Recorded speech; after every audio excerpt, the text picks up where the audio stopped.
आपको रूबरू कराते हैं अखिल भारतीय ज्योतिष एवं वास्तु एसोसिएशन के प्रदेश अध्यक्ष राजेश साहनी जी से। राजेश साहनी विगत 20 वर्षों से, लगातार 20 वर्षों से प्रिंट मीडिया को भारतीय ज्योतिष एवं शास्त्रीय मुहूर्त का आकलन देते रहे हैं।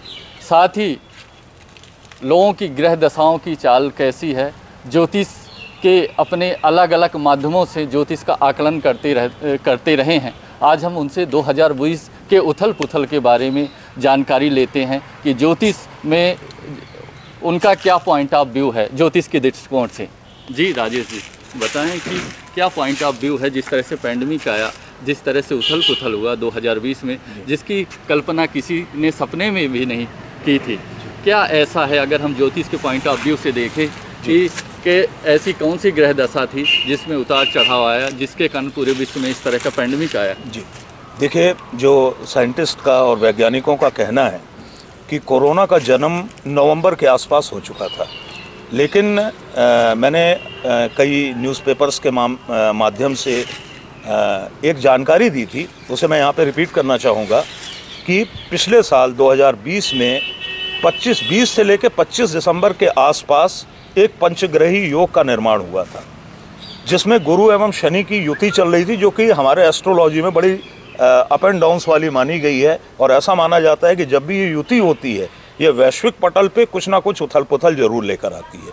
इसके साथ 5-5 ग्रहों का जमावड़ा एक ही राशि पर था।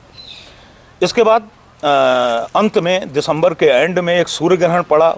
सूर्य ग्रहण ने इस चीज़ को और ज़्यादा मोटिवेट किया। तो हमारा मानना यह है कि इसी के आसपास कोरोना नामक वायरस जनरेट हुआ। कई आकलन किए गए ज्योतिष के आधार पे, कई एस्ट्रोलॉजर्स की फोरकास्ट आई कि भाई मार्च में ख़त्म हो जाएगा, अप्रैल में ख़त्म हो जाएगा। लेकिन जो बड़े ग्रह हैं, जिनको हम कहते हैं शनि, राहु, केतु एवं बृहस्पति, ये सारे के सारे एक बड़े आश्चर्य की बात है कि 2020 में इन्होंने अपना राशि परिवर्तन किया। इस राशि परिवर्तन के चलते ऐसी स्थितियां पूरे 2020 में नहीं बन सकी कि कोरोना जैसे संक्रमण की समाप्ति हो सके। इसके बाद एक स्थिति बनी जब राहु केतु का राशि परिवर्तन हुआ और बृहस्पति के साथ इसकी युति खंडित हुई। राहु ने अपने नक्षत्र को त्याग कर मंगल के नक्षत्र मृगशिरा में प्रवेश किया।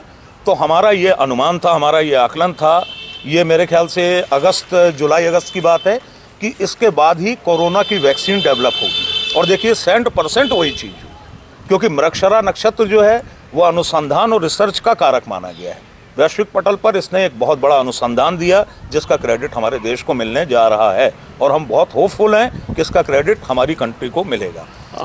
जी, जिस तरह से आपने बातें की कि जो ज्योतिषियों ने आकलन किया था, जिस तरह से फोरकास्ट की गई थी कई ज्योतिषियों के माध्यम से, आज आपने कह रहा है कि हूबहू वही होता जा रहा है, वैक्सीन बन गई है। देखिए, हर एस्ट्रोलॉजर की बात तो सही नहीं हुई, लेकिन हमारे कई पंचांग ऐसे थे, हमारे कई एस्ट्रोलॉजर्स ऐसे थे जिन्होंने अपने अखबारों के माध्यम से, प्रिंट मीडिया के माध्यम से ऐसी फोरकास्ट की थी। लेकिन ऐसा कोई भी भारत का बड़ा ज्योतिषाचार्य नहीं है या ज्योतिष, मैं ये मानता हूँ, जिन्होंने चैलेंज के रूप में फोरकास्ट किया हो और आज उसको सांकेतिक रूप में भविष्यवाणियां हुई थी। जी। और ज्योतिष जो है प्रोबेबिलिटी यानी संकेत शास्त्र भी कहा जाता है। संकेत शास्त्र, ये संकेतों में ही भविष्यवाणियां देते हैं हम लोग।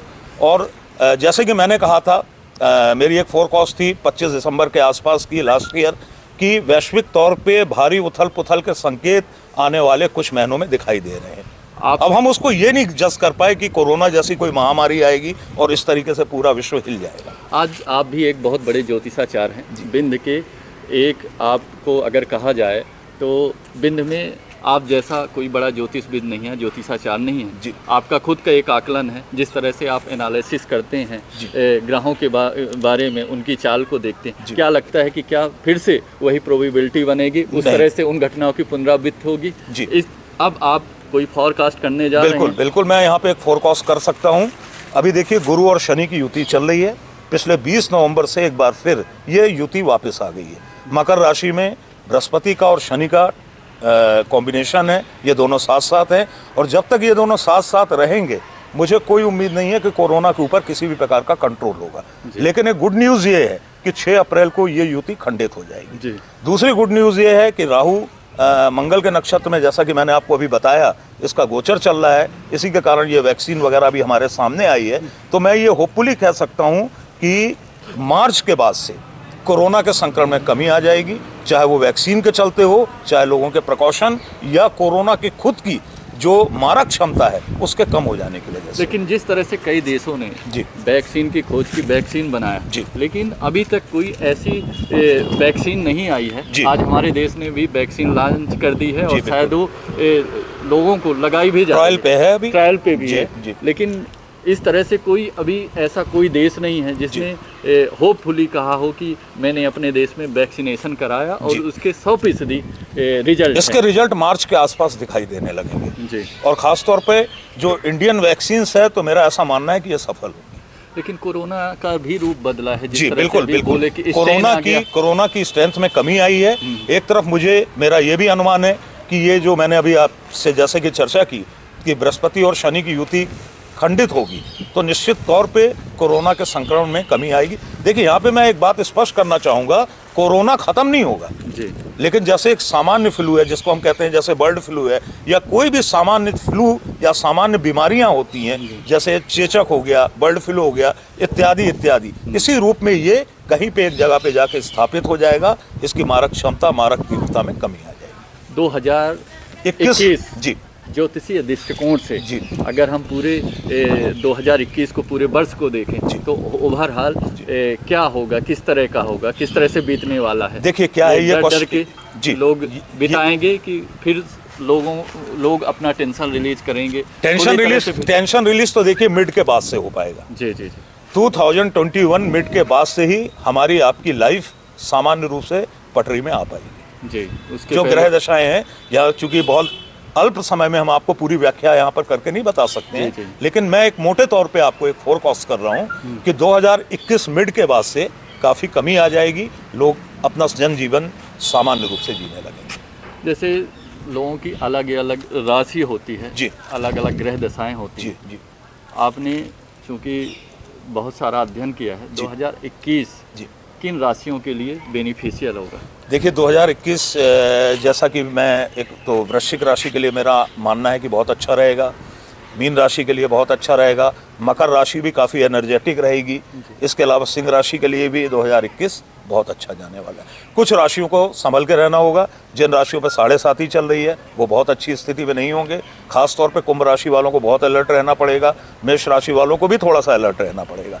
तो जिनके ऊपर 7.5 ही चल रही है, जिनके ऊपर अढ़ैया चल रही है, खास तौर पे जिन व्यक्तियों के ऊपर, जिनकी राशियों के ऊपर शनि की चौथी अढ़ैया चल रही है, यानी कि तुला राशि, उन्हें खास तौर पे अलर्ट रहना पड़ेगा। जी जी। ये लग्न और राशि में क्या अंतर है? देखिए ये तो एक बहुत लंबा डिटेल हो जाएगा, लेकिन अगर संक्षेप में हम बताना चाहेंगे कि ज्योतिष में ऐसी मान्यता है कि हमारा जो जन्म समय है, जन्म समय में जिस राशि का उदय होता है उसे हम लग्न मानते हैं। जिस क्षितिज में जिस लग्न का उदय होता है, राशि नहीं कहेंगे बल्कि उसको लगन ही कहेंगे, तो जिस लगन का उदय होता है कि जैसे मान लीजिए किसी का बर्थ 7:25 पे प्रातःकाल हुआ, तो हम ये देखेंगे अपने पंचांगों में कि 7:25 पे कौन सी लगन क्षितिज में उदित हो रही है, वही व्यक्ति की लगन हो जाती है और वही जीवन पर्यंत काम करती है। जी जी। और राशि वो होती है जिसमें चंद्रमा जहां पर जिस राशि में बैठ जाता है उसे हम कहते हैं कि ये व्यक्ति की राशि है।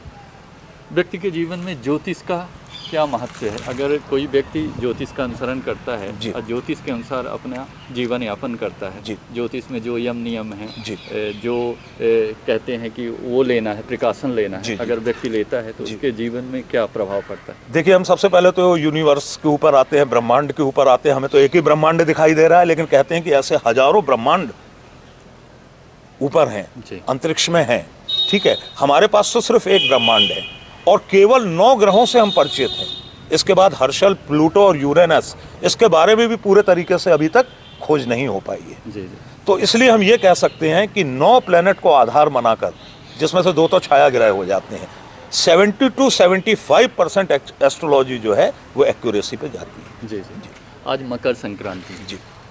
मकर संक्रांति का आज मिड डे बीत चुका है। जी जी। रात्रि बची है। जी। क्या संदेश देना चाहते हैं लोगों को? जी। अपने ज्योतिषीय आकलन। देखिए, आज का दिन बड़ा महत्वपूर्ण माना जाता है। और आज ऐसा माना जाता है कि सूर्यदेव का प्रवेश मकर राशि में होता है। ऑलरेडी मकर राशि में इस समय 5 ग्रहों का जमावड़ा हो गया है जी। तो यानी कि पंचग्रही युग जो पहले धनु राशि में बना था वो अभी 2-3 दिन के लिए मकर राशि में बनेगा। तो मैं हर राशि वालों को एक ये मैसेज देना चाहता हूँ कि आज के दिन स्नान के पश्चात अपनी राशि के अनुसार कुछ ना कुछ दान अवश्य करना चाहिए। मकर संक्रांति पे किए हुए दान का 100 गुना फल अधिक माना गया है। कई शास्त्र ये भी कहते हैं कि एक अश्वमेघ यज्ञ के बराबर फल मकर राशि के दान का होता है। इसलिए हर राशि वालों को अपनी प्लैनेटरी पोजीशन, अपनी ग्रह चाल नियंत्रित करने के लिए आज कुछ ना कुछ दान अवश्य करना चाहिए। और सामान्य रूप से मैं दान बता रहा हूँ, यदि आपको अपनी राशि के बारे में दान नहीं पता है तो हमें काला और सफ़ेद कंबल यानी कि 2 रंग का कंबल, उसके साथ तिल, उसके साथ थोड़ा सा अनाज और दक्षिणा रख के किसी योग्य ब्राह्मण को दान कर सकते हैं। जी। अभी हमारी बात अखिल भारतीय ज्योतिष वास्तु एसोसिएशन के अध्यक्ष राजेश साहनी जी से हुई, जिन्होंने ज्योतिष के माध्यम से विभिन्न पहलुओं पर बात की और उन्होंने ये फोरकास्ट किया है कि 2021 मिड तक स्थिति अभी जस की तस है, उसी तरह से बनी रहेगी, उतार चढ़ाव आएगा, लेकिन मिड सेशन के बाद स्थिति बेहतर होगी। धन्यवाद।